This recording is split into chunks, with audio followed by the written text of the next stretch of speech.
I'm broadcasting tonight. What's up, y'all? Oh, What up? Liberty Hill Comics coming to you live this Sunday evening from an undisclosed location in the Texas Hill Country. We have episode 65. Returning guest champions, my ever co-host, Phil from Phantom Restoration. Say hi to everybody, Phil. Hey, everybody. I'm coming to you not from an undisclosed location in the Texas Hill Country, but from New York City. Hey, I love New York. Oh, awesome. As always, you can find me on Instagram, Phantom Restoration, or that lovely website with the contact link below my name. And I'm here to talk comics and comic stuff with these guys. So how you doing? We got a great show too. And speaking of great shows, we got our great guest host back, Dr. Shelby Thompson of Shelby's Comics. What's up? What up? What up, man? More excited than a mouse in a cheese factory tonight. All right. Oh. Happy to have you. Yeah, How you man. been, my friend? It's been a little while. Exciting. Yeah, exciting. I'm this room is still looking cluttered, but we're getting some things moved out of the other room, and so yeah, things have been kind of busy around the old homestead. So currently still living at a undisclosed location in South Houston, but gonna be heading a little north and east. The room is cluttered like a comic book Bennigan's, though. Like you could spend an hour looking at every square foot of the walls. Oh yeah, you've been in here, so yeah, it's really packed. So That's I'm awesome. getting all the easy stuff out, the things that are in boxes like comics and stuff like that first, and video games are pretty much gone. So just getting ready to start hauling stuff across the states here in the next week or so. Cool. Well, before we get started, let's preview the show real quick. We've got a great first segment. I'm super excited about it. Turned into something of a surprise. I'm excited. And I hope everybody's seen the movie. The movie is freaking awesome. The movie is awesome. Insane. I loved it. I still want to go back and see it a second time, which I don't think I've done that since Avengers. So yeah, and then of course this coming week we got Fantastic Four. I know. Yeah, pumped. It's a good time to be a comic fan. And then we actually have a really special B segment too. Phil is going to be showing us some work not on comic book conservation, but comic book original art conservation. So I'm super pumped. We've talked about this a little bit on the channel, and it's something that Phil cut his teeth in, and we're excited to bring it to you. Yeah, I feel like books, it's a little sneak peek into a part of the hobby that you may not even know exists or exists to the extent that it does. So totally awesome. And there's going to be this year at Collector Summit, there's going to be a whole new original art segment of the summit as well. So that should be a lot of fun. Before we get too far into our show, though, let's say thank you to our show's sponsors, Don Carter, Vulu, You Pluck My Last Nerve, Salesboy Comics, and AG. Thank you all so much. If you're watching this right now live, ad-free, please give them a thanks. It's because of their sponsorship that we run the show live without ads. And if you watch it on rerun, you watch a few ads. So that's an incentive to catch us live. Thank you all so much for your generous contributions to the show. And speaking of, we already have Collecting Chaos with a super sticker in for this show. He says it's Sunday and no rain in the middle of Texas. It has been a while. Thank you so much, KK. We've had more rain in the past couple of months than I can remember my whole whatever 15 or 16 years I've lived here. It's been wild. We've been refilled a moist- all of the dams, moist the summer. lakes. Yeah, the moist summer. Where's Sales Boy when we need him? Yeah, right. Let's do shout outs real quick. In addition to Collecting Chaos, we have Robbie Josephs. We have friend of the channel, Jerry Jitterbug, who says, "Good evening from Disney World." Awesome. Disney, he's with the mouse. He is. AG says he's going to have to catch us on Rewind this week. Lost in Wallace is here. And the professor is here, friend of the show, obviously. Good to see Phil back and Dr. Shelby too. Our archivist Adrift is here. Jason, welcome.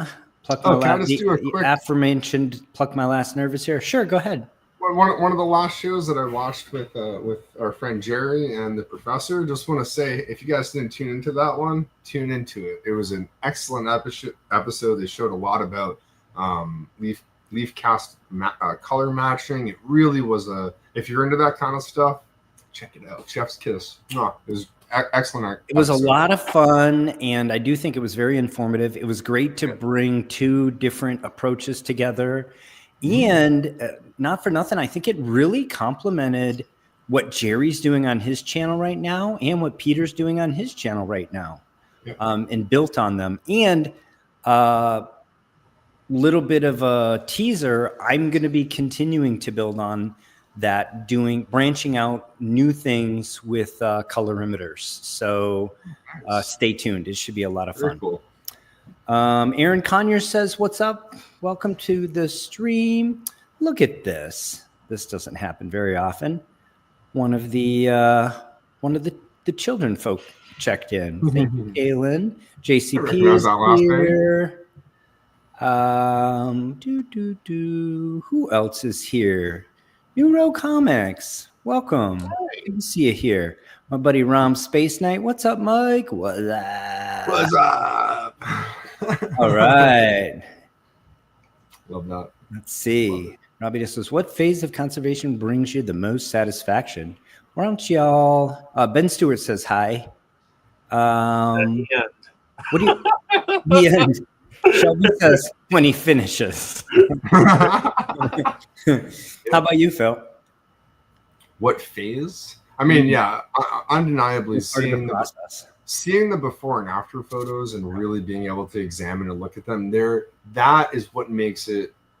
I mean, it's worthwhile anyway, but being able to see that is like there's some magic there that even if you keep doing this for as long as someone like me, or I assume someone like Kenny, when he sees this before and afters, there's this like, I did that. It's a great feeling.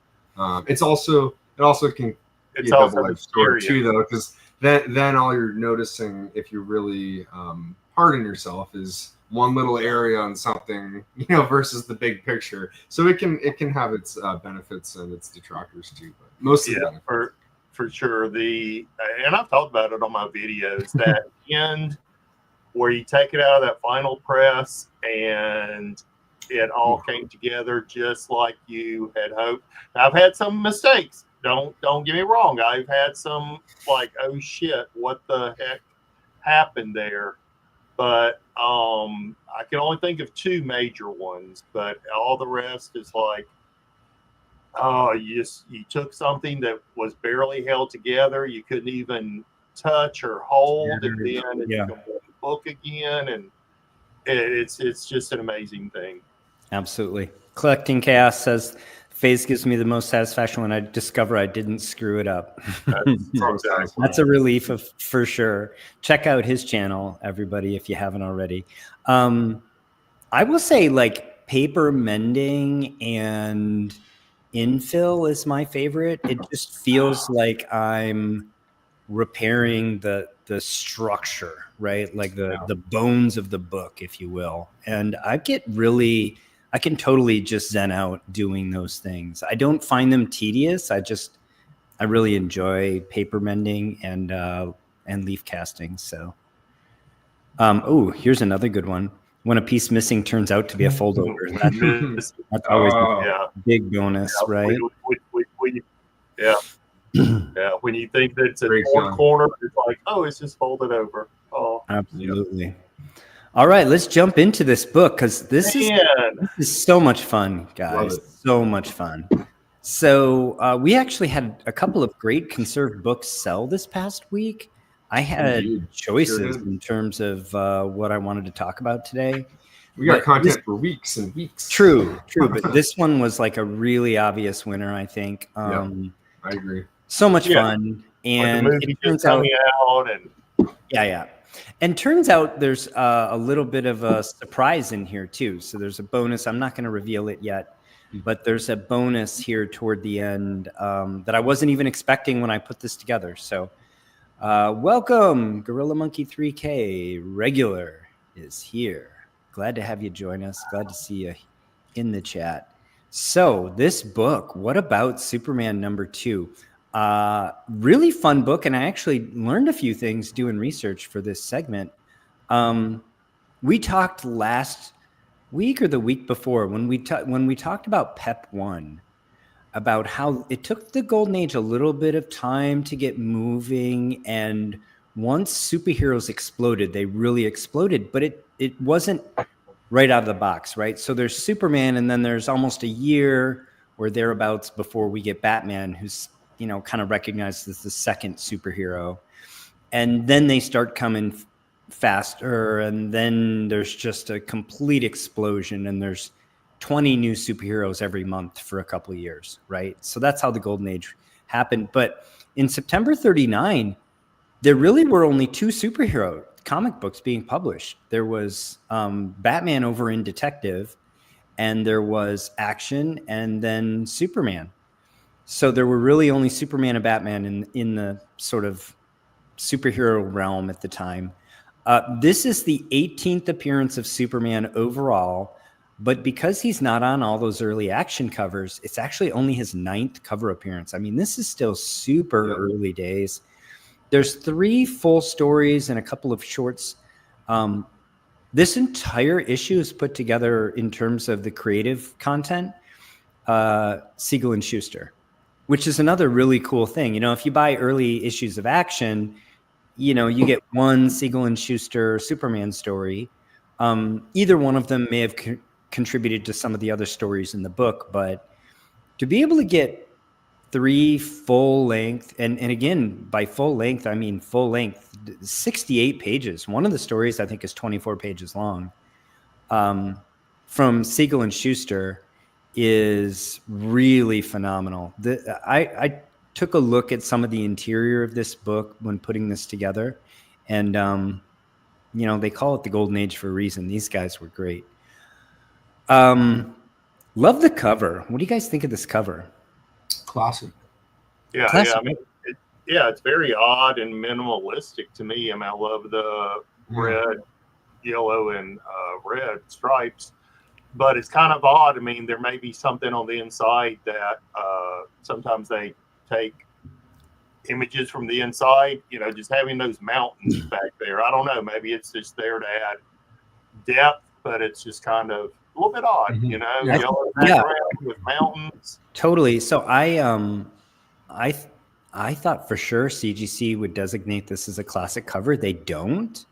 I also wasn't sure if this, because it doesn't really portray Action in the book specifically. And I wondered if this wasn't maybe a panel from inside a book somewhere. That's what Turns out it I mean, isn't. Superman 1 is, Yeah. but it turns out this was drawn specifically for the cover here by Joe Shuster. And so I think it's way up there in terms of what I think of as the great, early Superman covers. I think that they kind of get like what's the word I'm looking for? Like they get like a pass in the classic cover, even though it doesn't say classic cover. Because like to me, this cover is no different than like Detective 33. It's got a perfect full body image of the character right there. That to me, an early one should be classic. But I mean, the prices kind of show that the demand is there as much as the ones are for classic. So I've noticed. I was just gonna say one last thing. I've noticed it's weird where I feel like you don't see classic cover on more traditional superheroes, you see it more on the esoteric ones or the esoteric genre, like the pre-code horror and like science fiction and stuff like that. But you don't see it so much on the traditional superheroes. And I'm definitely here to be proven wrong in case someone's like, "Hey, Phil, look at these 15." It ought to I, be I agree. I Yeah. agree with you, Phil. And comment on two things. I believe Jason just brought it up. Is if we saw Superman #1 a couple of weeks ago, it actually did not have a #1 on it, right? Because it was supposed to be a one-off, and then even in the Disha, it doesn't say #1; it just says Superman. But due to the the thing did 3 printings of almost 1 million copies. They immediately put out a #2. And then second, I was actually going to comment, and someone beat me to it. They're really starting to define the look of Superman a lot more. If you look at this cover, right? The shield is a little different. Yeah. Just the posture and the thick lines, and it just looks a little bit crisper, like they really are starting to define that classic look that we now think of as Superman. Absolutely. Yeah. Mike says he located a Superman scrapbook using the same cover from 1940. That's incredible. Mm-hmm. Those are probably even rarer than the comics. If I was a kid and I had this book, I would at the very least trace Superman in pencil, and at most, I would definitely be like, look how he's saying, cut me out and put me on over some other image. Look how do a paste up. Yeah, it's almost paste it off surprising. in my notebook. It's for school. Yeah. Yep. This is a reference here from Lawston to the fact that the Siegel and Schuster were from Ohio, despite almost all the other creators in the comic book industry being from the Big Apple. Let's keep moving. We got a lot to cover. And I think Jason just mentioned this. We have, we talked about this a couple weeks back, just like these really early books. So, basically this comes out before Marvel Comics 1. So you're still in this realm of just Superman and Batman. And if I missed Blue Beetle, let me go back and add him to here. But I think I had him. Well, I had it in the other slide. I think it's cover dated August. I'll have to go back and look at that, Jason. But at any rate, my point is super early days here. It's before really any other superheroes other than Batman. And then here's something else really fun that I learned. The logo was hand-drawn by Joe up until issue #6. So look at this here. I put issues 1 through 5, well, 1 through 6. But especially look at the logo. Yeah, look at the logo from 1 through 5. He's literally hand-drawing this every month. Or I think this was bi-monthly, right? Or quarterly. But he's literally hand-drawing this until it was obviously still hand-drawn for #6, but then they stat it from 6 on. So, and in fact, Joe, didn't draw the logo for 6. So he hand draws the logo for 1 through 5. And then they adopt this hand-drawn one by one of the staffers, and they use that by, statting it from there on. I just thought that was a really neat. I've never seen #5. I mean, that just looks really weird. Yeah, the S in 5 and the S in 4 and 3 too. Yeah. They all look like kind of fat. Mm-hmm. I just thought that was a neat detail, and putting them all side by side, you can really see it. So we usually do these census reports. Here's the census for Superman 2. Not a super rare book, frankly. 168 universal, 257 all grades. We usually talk about truly rare books are in the realm of like fewer than 50 universal. Nonetheless, highly in demand, right? Yeah. And I put classic cover ? Because we'll see the label in a minute, but they don't call this a classic cover. I think they ought to. Median grade 4.0. This one's out there. You're gonna fork over some shekels to get a copy, but it's available. It's available. Yeah, I mean, Superman #1, like we just talked about, had 3 printings that added up to almost 1 million copies. You Right. have to think that with Superman 2, they printed well more than 1 million copies. Seeing the success of Superman 1. And I'm pretty sure that Superman did not dip below a 1 million print run for many, many decades after this. I don't know.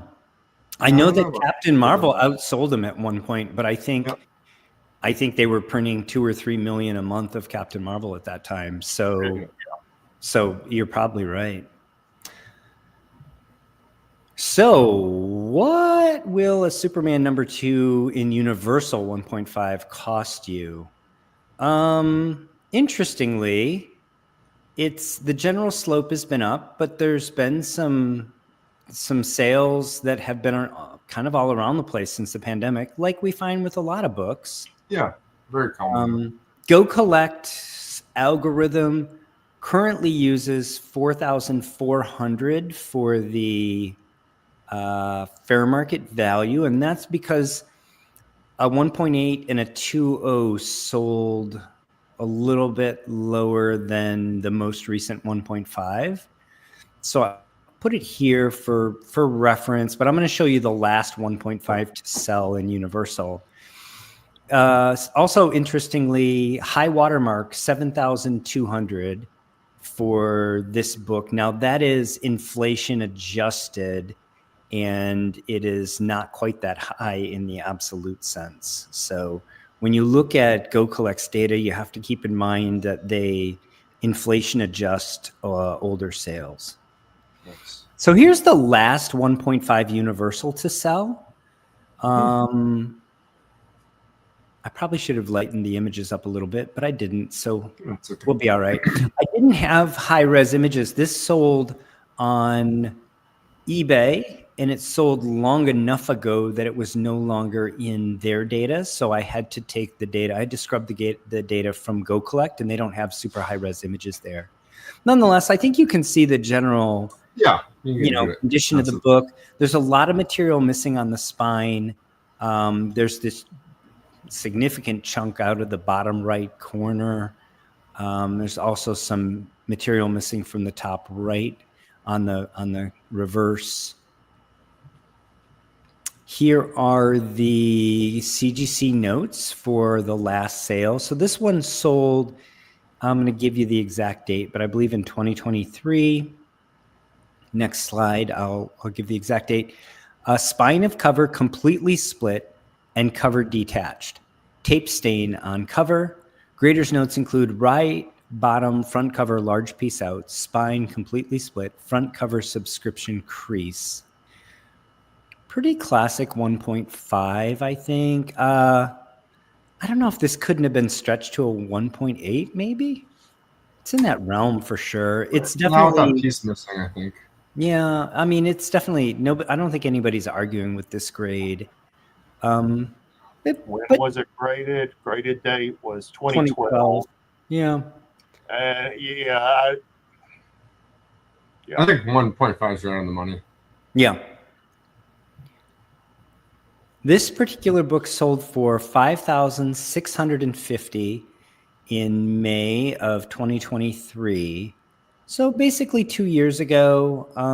This is post the pandemic, when this was the period when a lot of prices were in free fall in the comic realm, actually. Nevertheless, it was still a significant sale in terms of, if we look at this chart, it is still that high watermark there. So this is the inflation corrected 7,200 that Go Collect mentions. So this is the last sale, And this is actually the value, not the 4,400, but this value is the value that I used for the comp here. And I don't know. One nice thing about this one is, man, the colors are vibrant, aren't they? Yeah. Definitely not as much creasing as the conserve grade, but Yeah. it's like I think someone else said, I think Jason, that missing corner really detracts. Sure. Yeah. But I mean, that said, the reds. The reds are for great. what they are, they're as nice as they could be. So if you're a colorist and that's the most important thing to you, then this could be the copy for you. For sure. And doesn't have all that staining there. There's like some huge staining on that conserved copy. So I put it out. That's why I was looking to see when this was graded, because I'm kind of like you. I wouldn't doubt this would get a little bit higher grade today than in 2012. That's just kind of my feeling. I'm just saying, I think it's in the realm of 1.5 to 1.8. I think it's clearly better than a 1. I think it's clearly not a 2. Jason, I think it's the main title, Action, definitely is, well, for one, Action 13 is quite a bit earlier than this book, because keep in mind, Superman as a title was quarterly.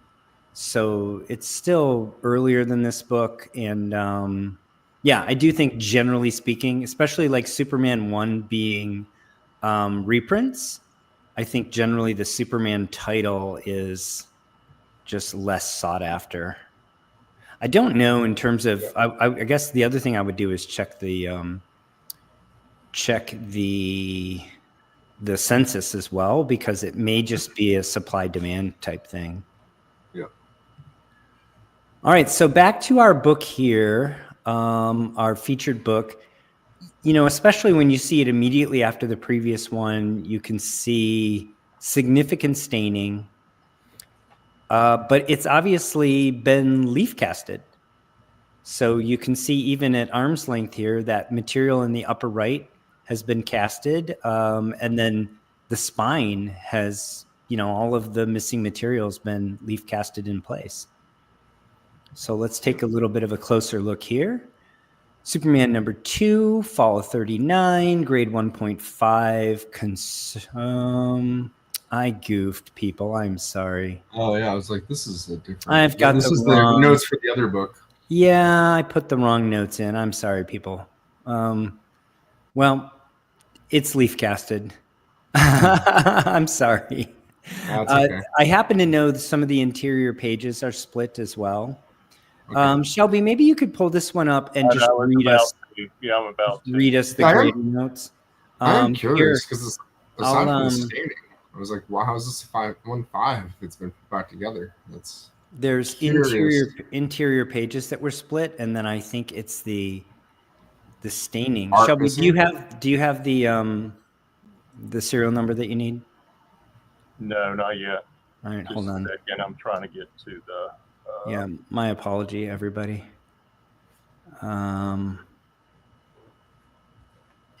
Let me.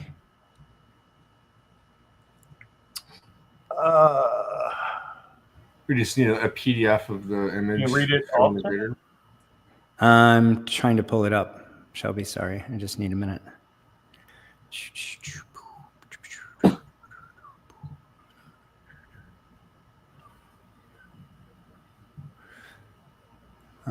Here we go.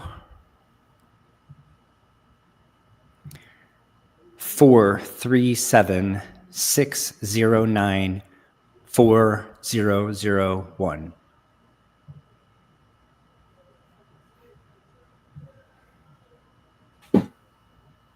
Sorry about that, folks. We'll get that up quick.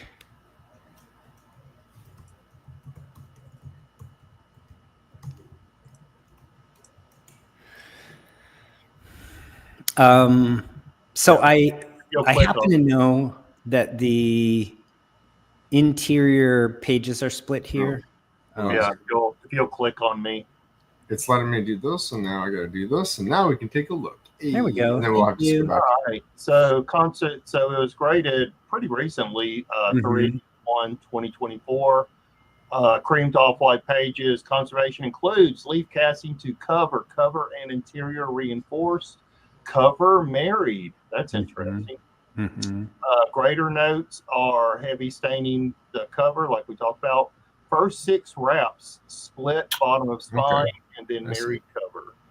Okay, so this was just getting the cover together and putting the book back together. So That's what it wasn't- sounds like. No cleaning, which probably would have lightened those stains, but maybe there's something that was seen by the conservator that worried them, or maybe the keeping customer- costs down.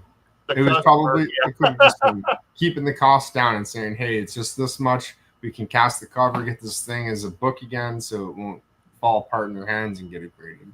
Yeah. That's what I would imagine is maybe the case here. Yeah, I mean, Oh, I'm gonna do It was- this. I have these, Shelby. all right. Will you take over? Go ahead. All right. I'm gonna put this here. Yeah, there we go. Thank you. You're welcome. Yeah, so again, you can see the obvious leaf casting here. I was looking at this leaf casting. By the way, here in the close-up, you can see that hand-lettered logo, can't you? Yeah. It's pretty awesome.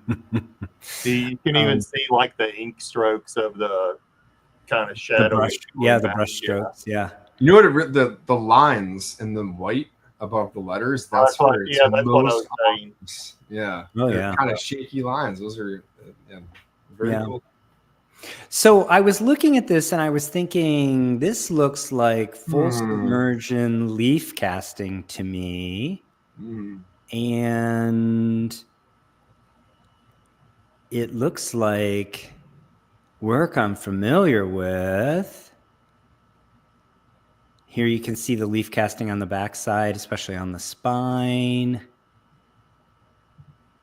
And so I messaged my friend Kenny Sanderson of Sanderson Studios. I was about to say that if you go back one slide, you can Mhm.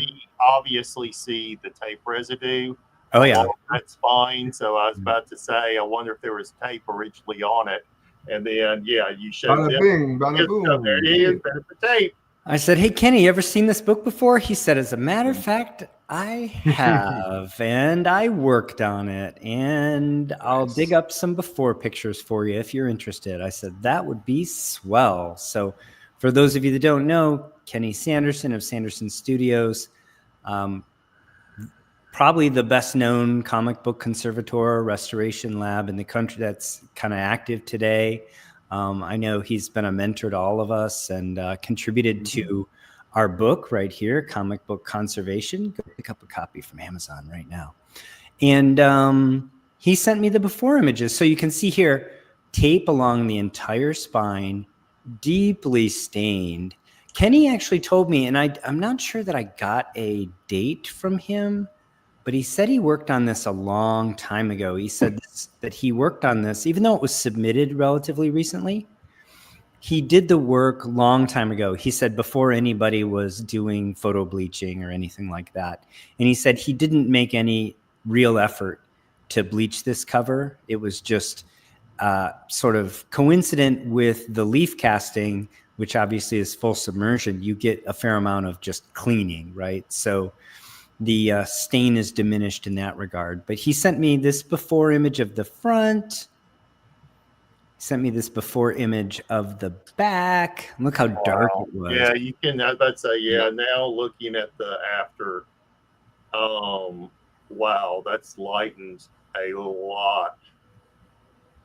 Yeah. Yeah. And then he sent me some images of his process. Look at those of you that know that have used these eraser crumbs before. I mean, those start off a creamy, creamy white color, right? Like, look how dirty those are. That was pulling a lot of filthy residue off this book. So anyway, thanks to Kenny. Appreciate him sharing these images. And then here are the here are his final images prior to leaf casting.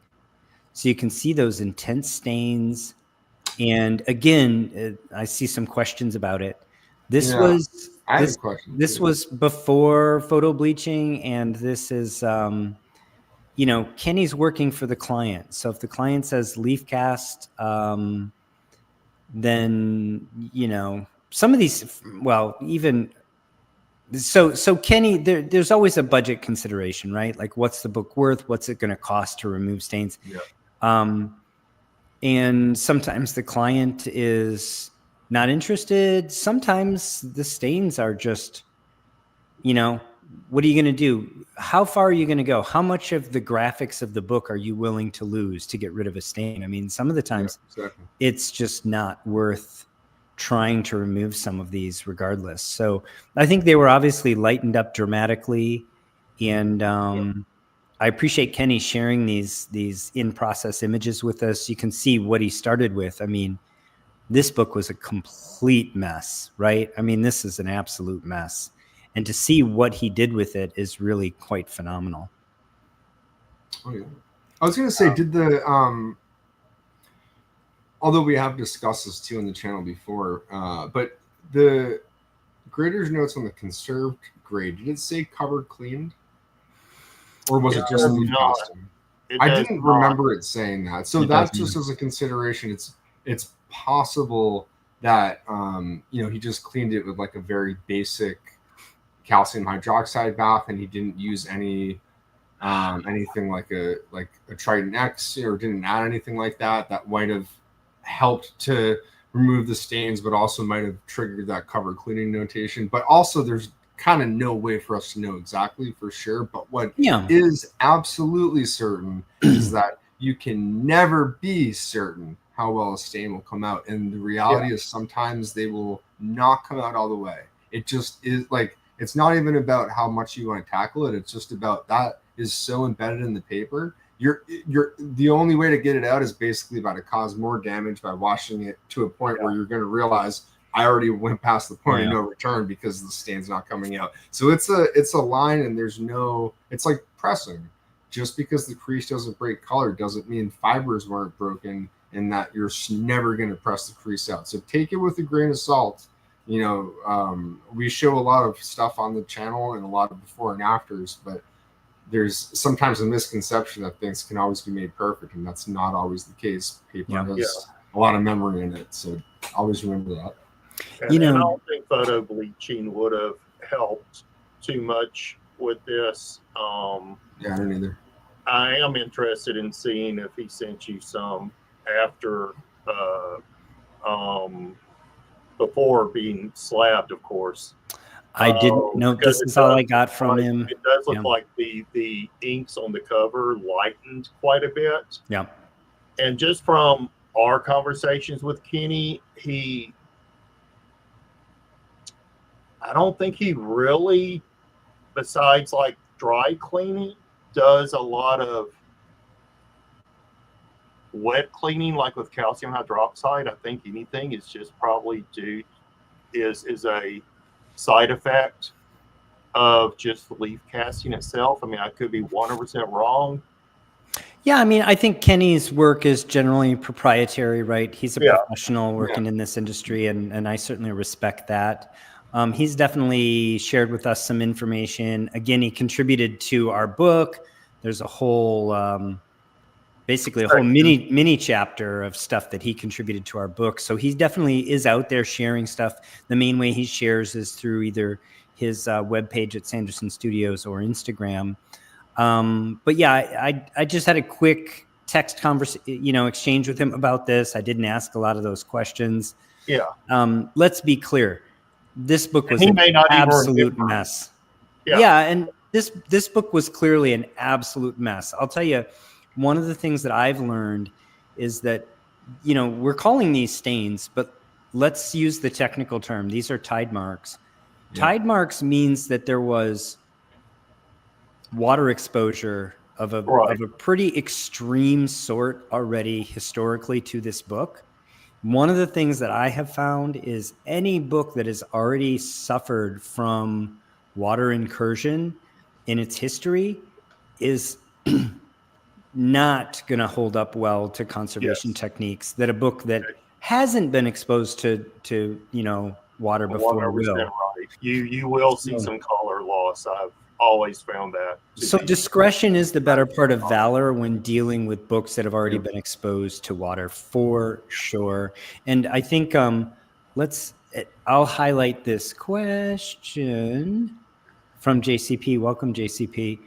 Would you three guys have done more cleaning if you owned this comic? I'll start since I saw this, and I think in this instance, it was taken as far as is reasonable. I would not have done any more than what was done.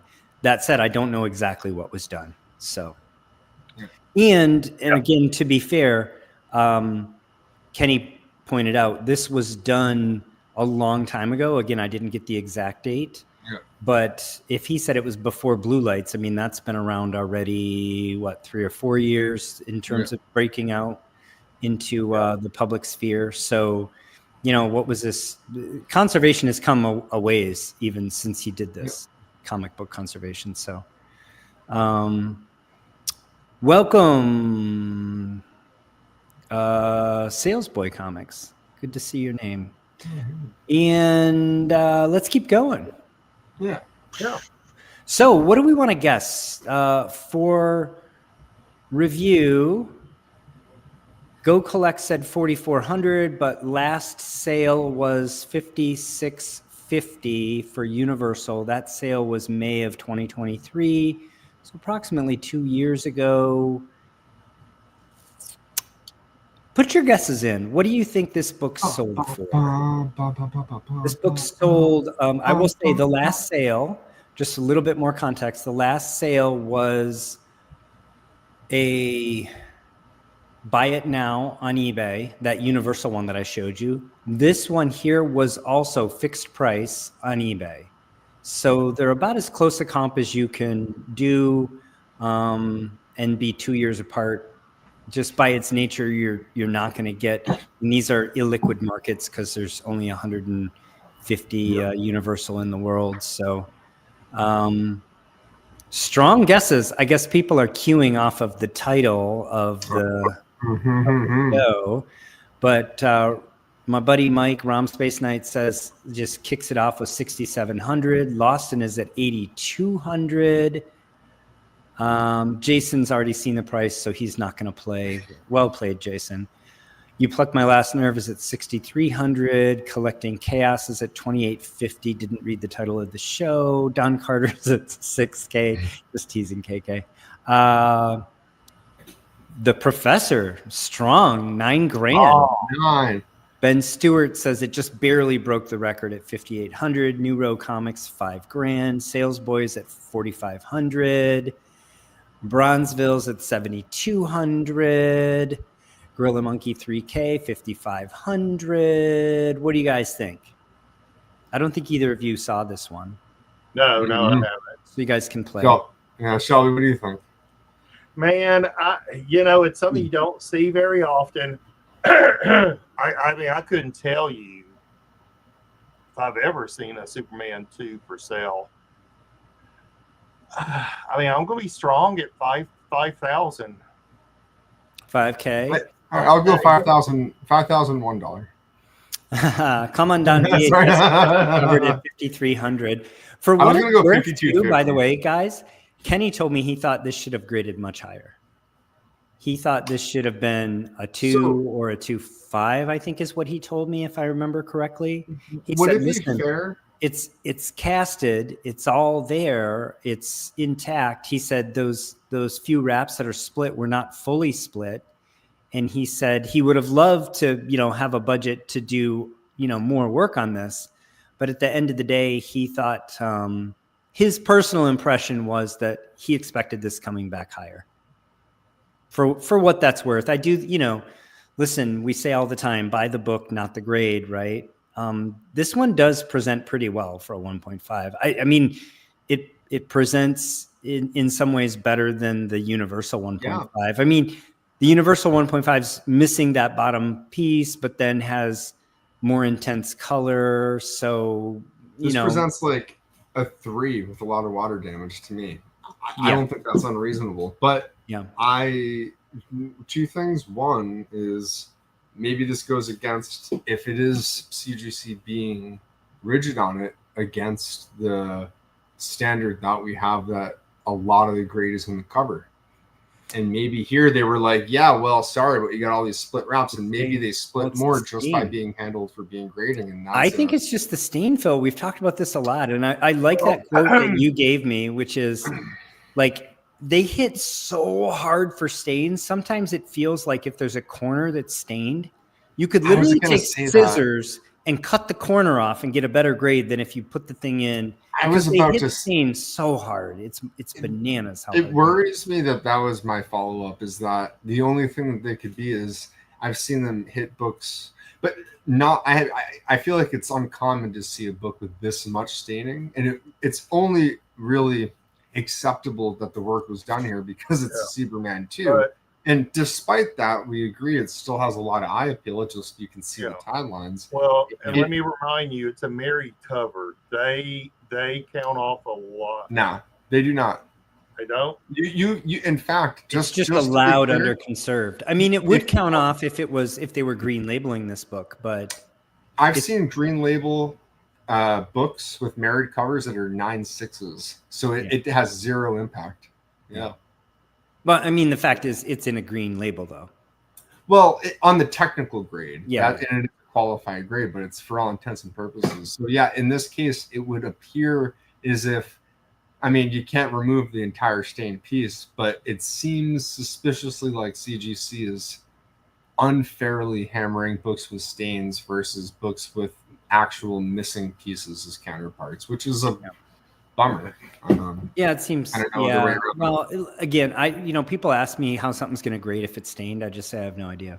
I can't. Can I say, Dr. Paul, you've made a comment though about this and maybe the rationale and why they're viewing it that way, and I think you once made the argument that it's because they're viewing all the paper that's been stained as almost like and it's not your word, but almost like a cancer, where it's like it's like it's brittle, like or something like that, right? Even if it's no longer brittle. Yeah. But again, I still think that's harsh, even if that is the rationale. But let's see this price. All right. Well, let me just wrap up here. I don't know if I said welcome, Jim. Good to see you in the stream. Bronzeville Comics at 7,200, JCP at 4,800, Commandant VHS, welcome, 5,300. And the winner is 6,700 plus taxes and shipping. Someone guessed exactly that, didn't they? If you're in, I think the very first guess was exactly 6,700. Yeah, wrong. Suspicious, very suspicious. If you're in Texas after taxes, you're paying well over $7,000 for this book. Yeah. I mean, that's no joke. Who is the winner? Would one of you please confirm? Is it Rom Space Knight? Well, listen, my buddy Mike is as honest as the day is long. He's a Marine, and his honor means everything. So I know he didn't beat or cheat, guaranteed. So congratulations, Mike. You're the winner. Yeah, the professor says a bargain still. Interestingly. Well, what that means is the highest sale for a 1.5 any classification is, in fact, this conserved book, almost 120% of the last universal sale. What do you guys think of that? It's exciting. Yeah, I always take auction results with a grain of salt. I think some people talk about them as like end all. Look, this is where the market is. Like, this is where one person decided they wanted to buy a book at a buy it now price. So it's really to see, but no matter what, it's a good sign. And we but that's absolutely true. I always discount fixed price, sales a little bit. That said, the last Universal was also fixed price. So, we're comparing to the extent we can, we're comparing apples to apples here. So I think this is a great result for this book. great result for the seller. Hopefully the buyer feels it was a great result as well. I definitely think the book presents very well. And, it's conserved by Kenny Sanderson. So he's got a nice pedigree in that regard as well. Lawston says, I'm sure Nick Cage would have paid more for it. I actually think there's a Superman 2 with a Nick Cage label from CGC, if I'm not mistaken. I do think he had a super high grade Superman 2 in his collection. Anyway, I don't know. I hope you guys enjoyed that. Sure did. Yeah. I thought that was fun. And it's exciting. Right. It's not like it went for 40% of Universum. We're like, oh man, it really feels like that's where it would have been concerning. But in this instance, it's only concerning, but in like a good way. It's like, wow, someone really wanted to pay over market. I guess. All right. Yeah, that's cool. Great, right? I mean, that is the new market now. So, I mean, pretty much guaranteed that the next Universal that trades hands is going to sell for more than that conserved one sold for. Yeah. Right. Yeah. I mean, maybe not guaranteed because it was fixed price in an auction, maybe, but even so, that's going to influence the next buy. It just is, right? Those of us that are buying these kinds of books, we're trying to decide what's reasonable based on previous sales. And the same thing goes for the people that are selling these books and trying to price them. They're looking at previous sales and they're trying to base their asking prices on previous sales, generally speaking, right? So it's great for the hobby, great for conserved books, great for Kenny. And like I said, the owner and the buyer, good for all of them. All right. Well, that took a while because we did a little side story with Kenny being involved, and it's funny because I just reached out to him because I thought the work looked familiar to me, right? I thought there was a good chance Kenny had done it. And it was super fun that he had, and also that he graciously agreed to share those in-process images with us. So thank you, Kenny. Appreciate you. Congratulations to your client, who I think did very well with that book, one way or the other.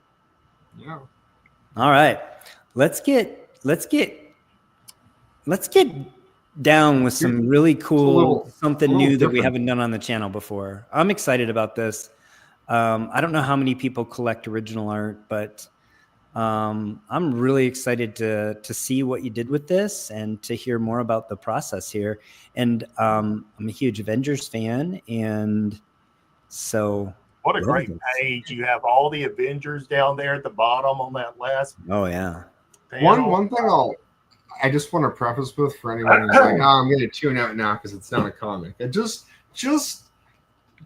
maybe ride it just for a little longer, because I think a serious part of this is a lot of people just see black and white and they're used to colored covers, and that is immediately kind of a stigma that we have.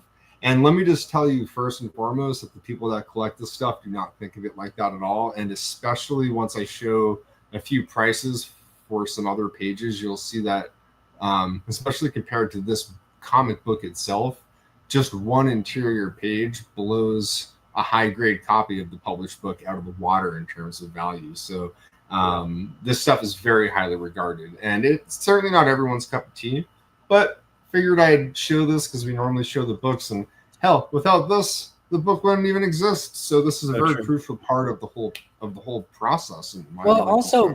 Also, paper is kind of paper and conservation is kind of conservation. So the more we can learn about adjacent fields, the more we can apply to comic books. So I'm all in.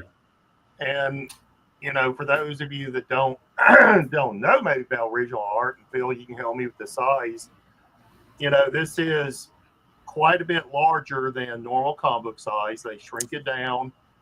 And a lot of the clarity, and I think that's what you were talking about just now, Phil, is a lot of the clarity and sharpness gets lost in that shrinking down, the adding of color, and then the printing process itself. And when you get a chance to really look at a nice piece of original art like this, which was drawn by someone's hand and inked, and now the letterer has come in with the paste ups, You can even see a little bit of whiteout down at the bottom where maybe something was put in. Probably said Avengers Assemble behind it. They decided they didn't want that. Whatever. Oh, we'll see. Oh, so just to be totally we'll see transparent, I grabbed this image just as this was how my client bought the page. And part of the ephemeral nature of this art is that you can see, obviously, like all of the word balloons are discolored, right? But then you also see areas where there's just yellowed areas, and presumably there was a word balloon there, and yeah, it's gone. So what do you mean it's gone? It fell off or deteriorated because these word balloons aren't archival, and they've been sitting on this artboard for almost 50 years now, and they were just pasted up haphazardly. So oftentimes they're like, sometimes the word balloons were pasted on crooked and they fixed it after the fact. So I mean, really, this is so much a time-consuming, ephemeral thing. That they literally had a paste pot.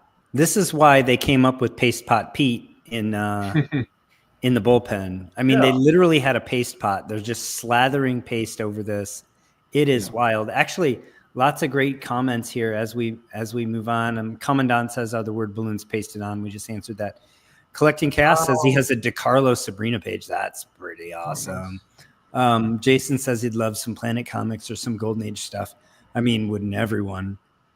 Loston says, I have a lot of John Buscema Conan pages and one Avengers page. Wow, lots of Dan DeCarlo, Betty and Veronica and Josie pages from the 60s. I'd love to have them deacidified.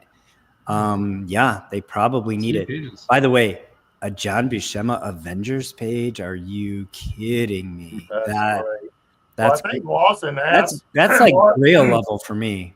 Yeah, I think Lawson asked a couple of weeks ago when Phil was on vacation about getting his original art deacidified, and we were both telling him to call up Phil because that's his forte. Jason, it's actually not. It's not all that expensive. You can pick up. Surprised. You can pick up original art pages for under $100. Obviously, they're not going to be the pages with, big action scenes of your hero fighting their arch nemesis. But hold on, you can pick up a lot of great pages. If you can see this piece right here that I'm pointing at, I don't know if I can. Here, let me. I can do that. Just for like quick context, right? No. This piece right over my shoulder, right here. This was a house ad from Black Cat Mystery. That is 2/3 stats, and the rest is actually black ink at the top. It's twice up. It cost me with shipping a little under $200. So I know you're buying comics that are like $100. So something like that, absolutely affordable. Absolutely. A little tough to get now because there was only a couple, and I snagged one a little while ago. But if you're adamant in looking like on Heritage and eBay and all these other places, then there is stuff that is. I buy pages that are quite a bit more than that, but I can also get something for under $200. That's a nice piece of original published art in some contexts. It's more affordable than you may think. Professor, that's awesome. That's nice. some Archie Grail right there. Yeah, go ahead. All right, so I'll jump in. So for context, I wanted to show this is how my client got the page, and naturally he wanted it to not look like this. He wanted. Very oftentimes, it's a combination of either replacing missing stats, or in this instance, even if the stats that are missing weren't, removing what's there and replacing them with archival stats that are color matched. So when you look at the piece, there's a cohesive look. It's not obvious discolored stats against the artwork. Because, the whole point of this is eye appeal. People are collecting this to enjoy the art as it sits, not necessarily all being authentic and original. That's a very big part of the original art collecting community's experience, at least in my experience. So just real quick, why do we even care about this page if you didn't know, right? So this is the book that this page is from. All right. So this is one of the interior pages from this book. It was published by Marvel almost 50 years ago, in 1976, September of 76. The cover, so just a quick history for a lot of people. Very oftentimes, the people drawing the cover were not the same people drawing the interiors. In fact, a lot of artists are known as cover artists, and then a lot of other artists aren't known, but their primary work output is interiors, because generally speaking, a lot of cover artists take longer to do the work, but they're creating a more detailed image. And if you put those guys on the interiors, they'll be like, dude, we need these pages done. And they're like, I'm doing it to the best. So in my opinion, I think that they both have their strengths. Sure. Cover artists, you look at an image and you're like, wow. But also there's an impressive nature on being able to draw an interior story in the time and to make it look good and to do it every month. The guys that were doing this were workhorses, and to do it well, the people that did it best elevated above levels. And it's really quite a different skill set too. I mean, storytelling is different than drawing, right? So it's very, I think it's true that they're both masters of the craft in their own way. And I would point out that Avengers Annual number 10 is like a huge exception to that rule. Why do you say that? I won't elaborate further. Okay. So, okay. So in this issue, right, you had a cover by Jack Kirby, which I swear, if I have to tell anyone watching this channel who Jack Kirby is, shame on. He came back right in this period. He came back and did about 5 covers for him. I want to say, like this one through 155 or something. Don't at me, but something like that. And then so we got the story here is by Conway Jim Shooter, who we just lost, and Englehart, who I'm forgetting his first name. Roger. Roger, thank you. And then the interior art. So the page that we're looking at here was drawn. It was penciled by George Perez, who you may have heard of this name. He's regarded as one of the best pencilers in this period. I mean, this is primo chef's kiss. And John Tartley, I'm gonna butcher this guy's last name. I think it's you actually just say Tartaglione, I think is what you say. There it is. That's what you said, and that's what we're saying. Yeah. Tartaglione? Yeah, something like that. And it's Steve Englehart. Oh, Steve. Sorry, yeah. So, which is a sad story in itself if you know the Steve Englehart story, but I won't pause us for that. So go. That's a Wikipedia step if you want to go check that out on the side. Yeah, that is I am kind of familiar with that.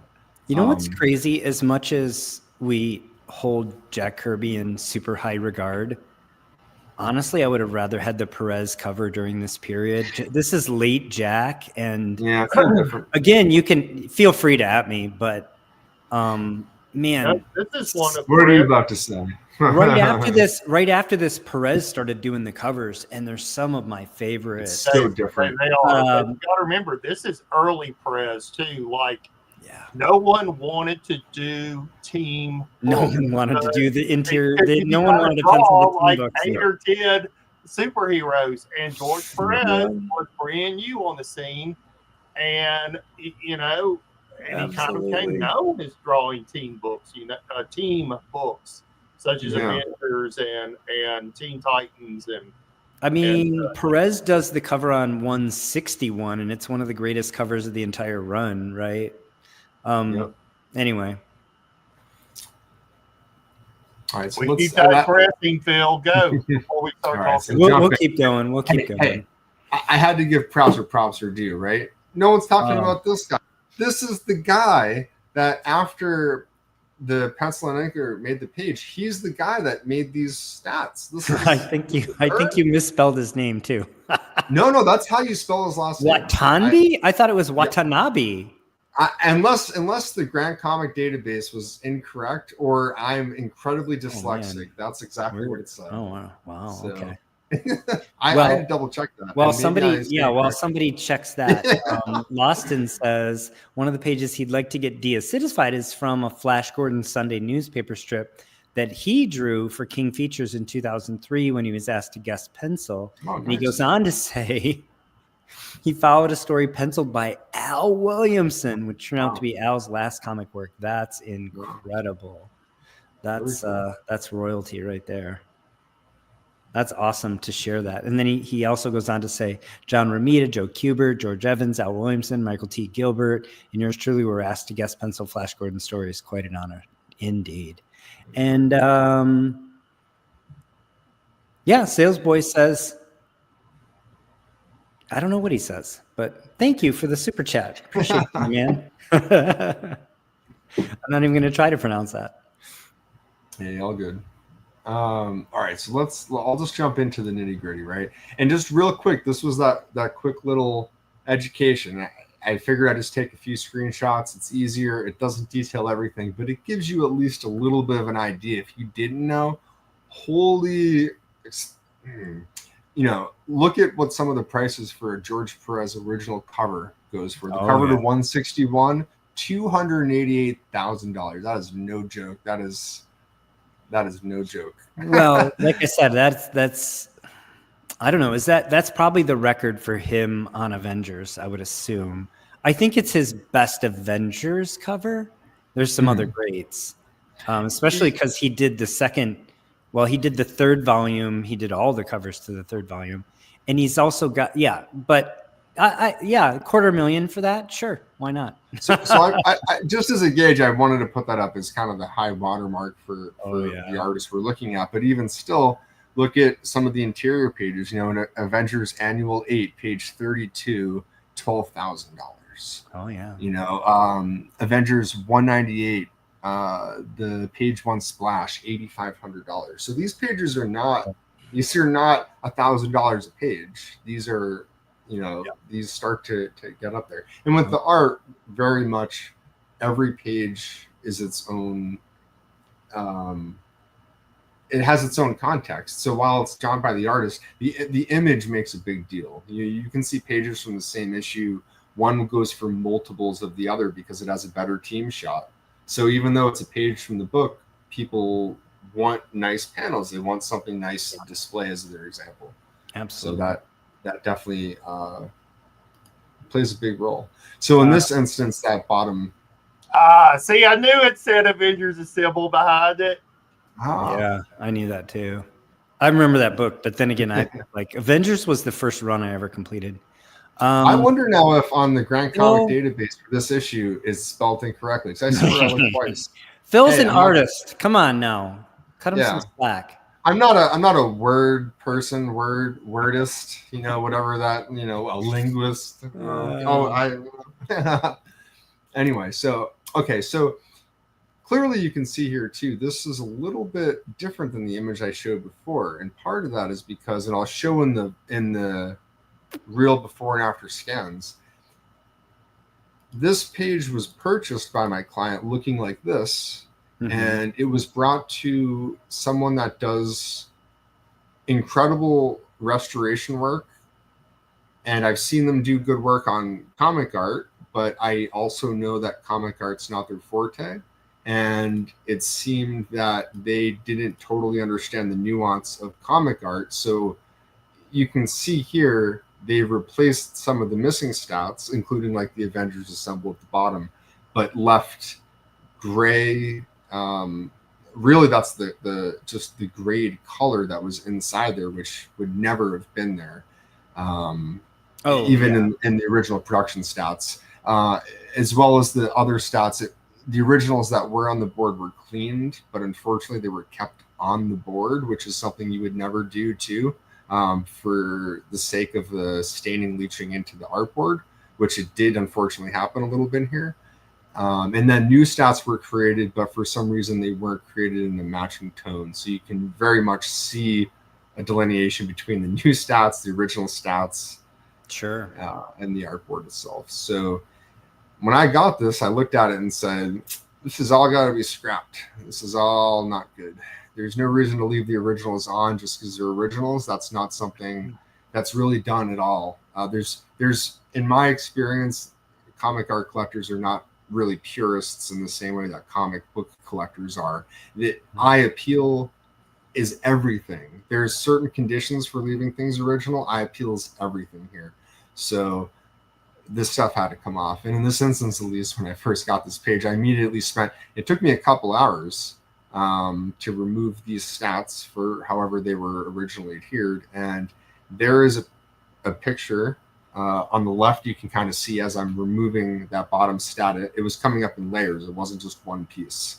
So this was a surgery to kind of remove everything. And then on the right, you can see once I removed everything, now I'm dealing with just the artboard and just the art. This is fascinating.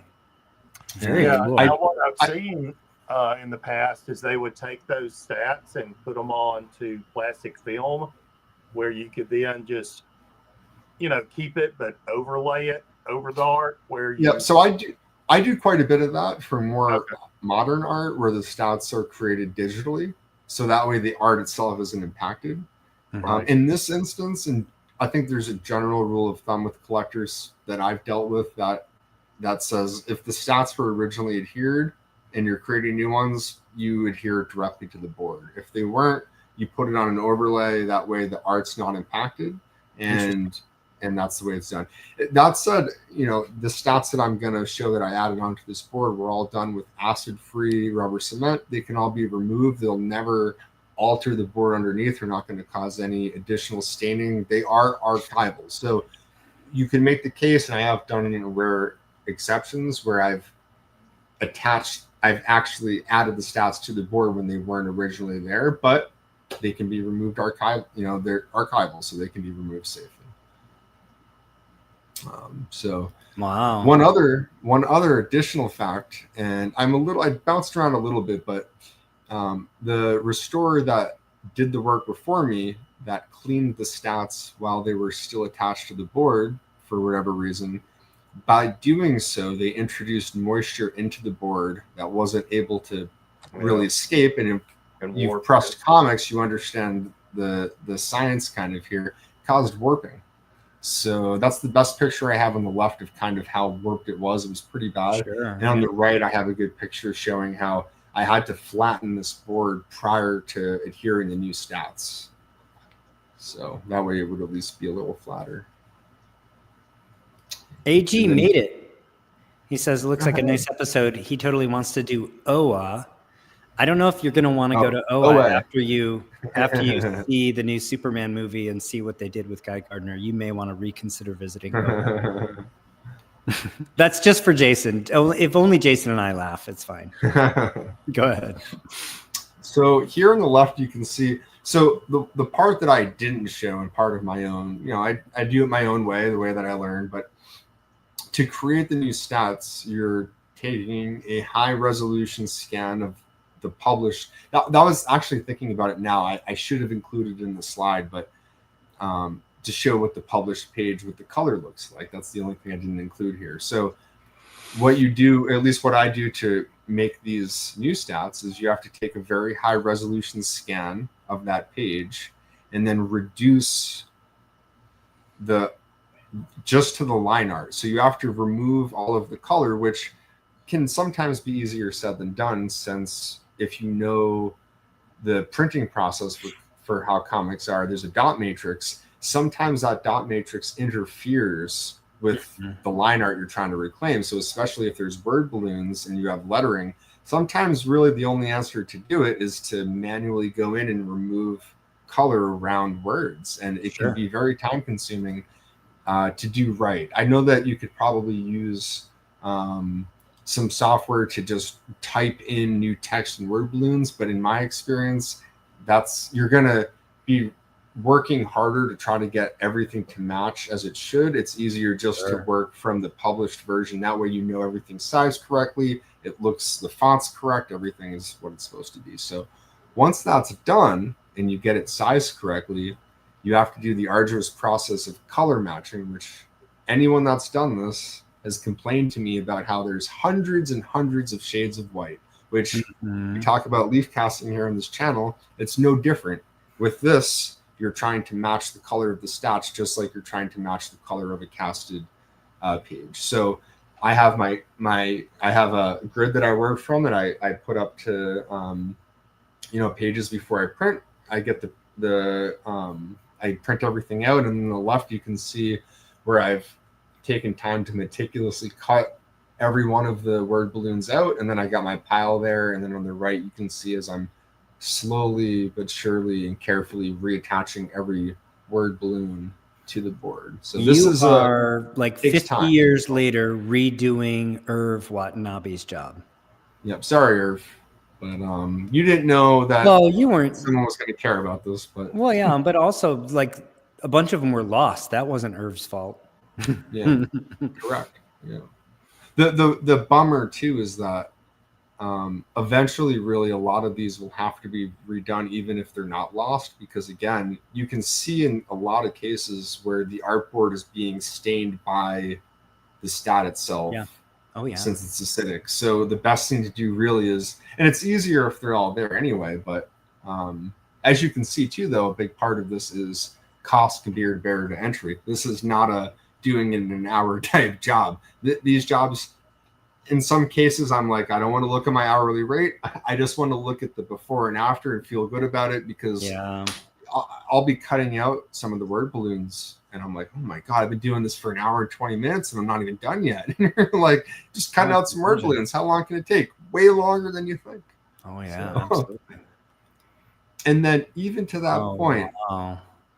you'll see it more on one of the next photos I show, but it's not just about cutting them out. It's about cutting them out and being aware of, is the line of the panel that I'm putting the stat on, is that black line part of the stat, or is it already there?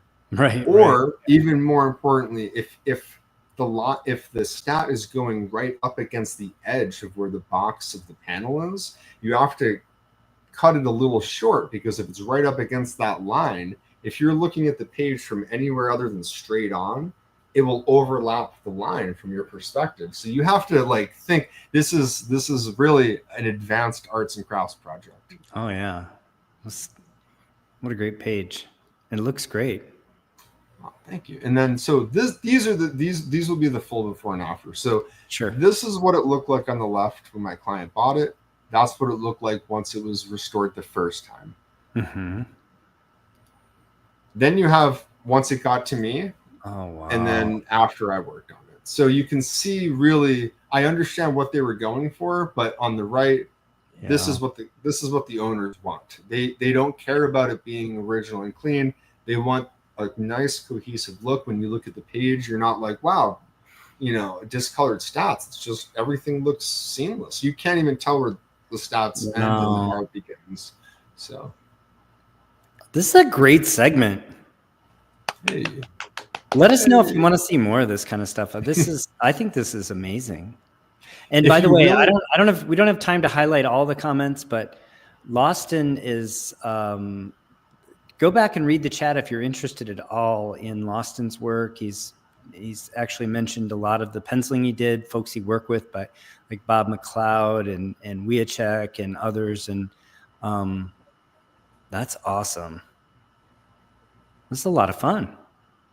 Yeah, just something that you wouldn't normally see. And then one other, I don't want to go into the specifics, because this is something that I almost don't even want to talk about, because it is like, I don't encounter it often, and it's definitely highly frowned upon. But the person that restored this before me too didn't know, the people collecting this don't want to collect it for the restorer. They want to collect it for George Perez and the inker.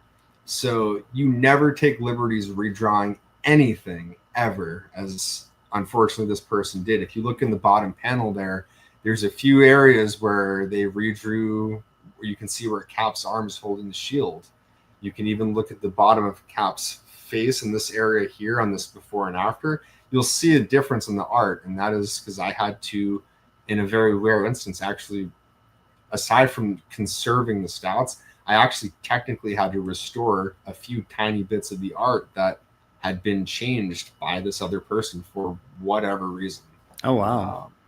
So this was that's one of those things where it might have been easy to overlook, but I've done this enough where you're always in a hyper fixed way comparing it to the published version. I mean, even the way I'm putting the stat on, I'm like, it needs to be exactly where it needs to show the art up here and there, those lines. So when I looked, I was like, wait, this person didn't redraw. They redrew Cap's arm. It's like, it's not about how you think it should look. This is how they drew it. So Wow. I yeah. digress, but this was a bit of an involved one for me, and a very Wow. satisfying one to finish.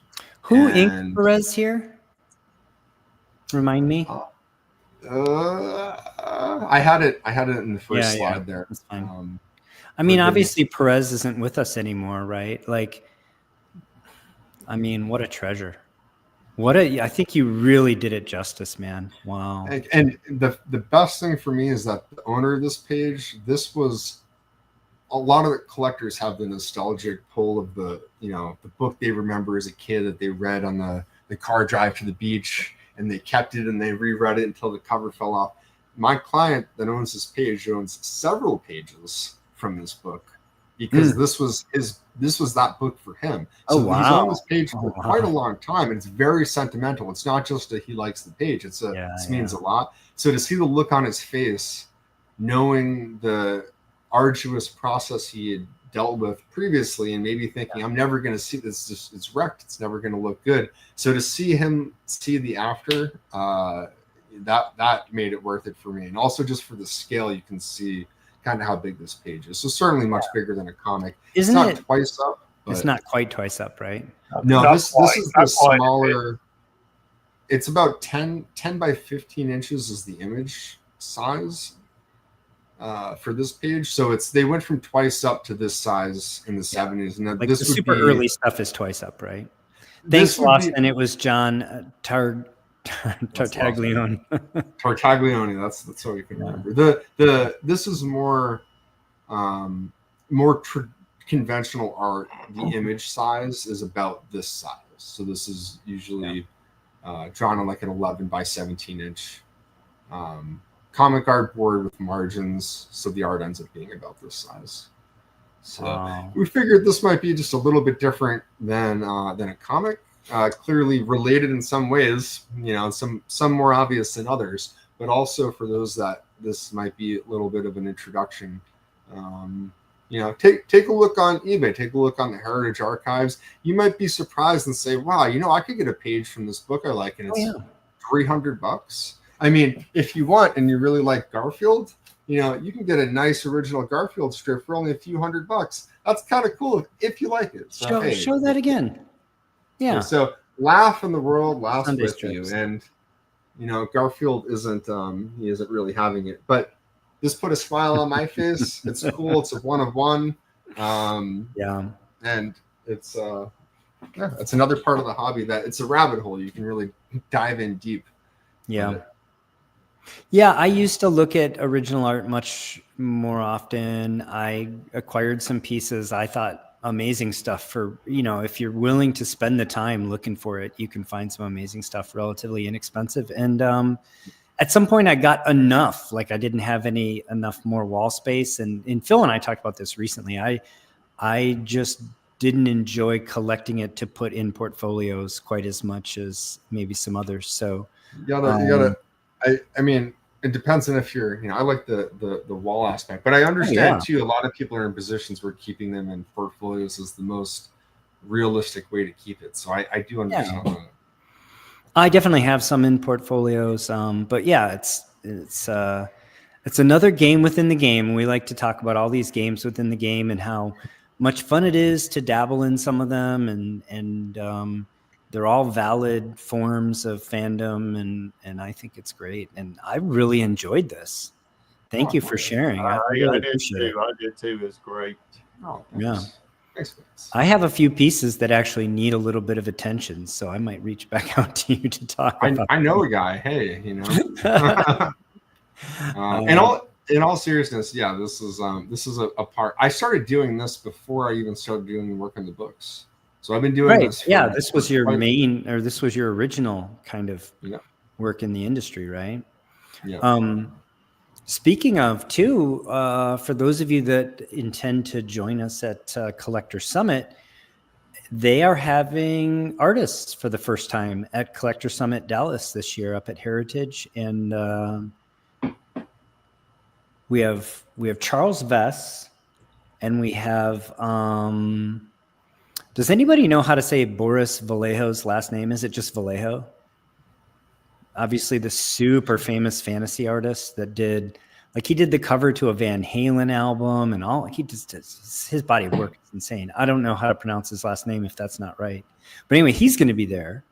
So I think you need to bring like your 5150 CD, Shelby, for him to sign, or your 5150 cassette maybe for him to sign. The LP, maybe we need to go find the LP and bring that. That would be amazing. Thank you, Austin. I appreciate you. I've got the Star Wars posters. Wasn't that Boris that did the Star Wars? I don't even know. His body of work was so huge. He's done so much stuff. Yeah. I think. And then there are two other artists there, and I don't want to shortchange either of them. I'm just not as familiar with their work. But Bring Your Savage, sort of Conan #1 for Boris to sign. He did the cover. Wow. Yeah, man. I think it's probably worth running a few things down to bring there. I don't know. It's interesting. I don't know what the format will be like. I mean, Collector Summit is such a different show. I don't imagine they're going to do this sort of standard, they sit at a booth and you stand in a line kind of thing. That's just kind of not what they do. So I'm really interested to see how they incorporate artists this year. Chaos says, I have some TSR RPG modules that Boris did the cover art for. That's awesome. I'm actually I collect a lot of TSR and I'm not familiar with those. So he definitely has an enormous body of work. And Charles, it's funny. They're both fine artists, right? They're both painters, he and Charles Vess. So Charles Vess's like total body of work, I think, is sort of limited relative to maybe what a penciler would be, but obviously some big books. I think, didn't he paint the cover to Web of Spider-Man 1? And some other really cool, right? So that crossover between fine art and comic books is going to be on full display there. So looking forward to that. That said, thanks again to our sponsors for this show. And it was a whole murderer's row of donators. So Don Carter, Vulu, You Pluck My Last Nerve, Salesboy Comics, and AG. And then, of course, here in this episode, they'll be sponsoring next episode, Collecting Chaos. And Salesboy Comics, not once, but twice. And he says, keep it moist, which, we always do. Yeah, we always do. So, I don't know if either of you have anything else you want to get in before we sign off.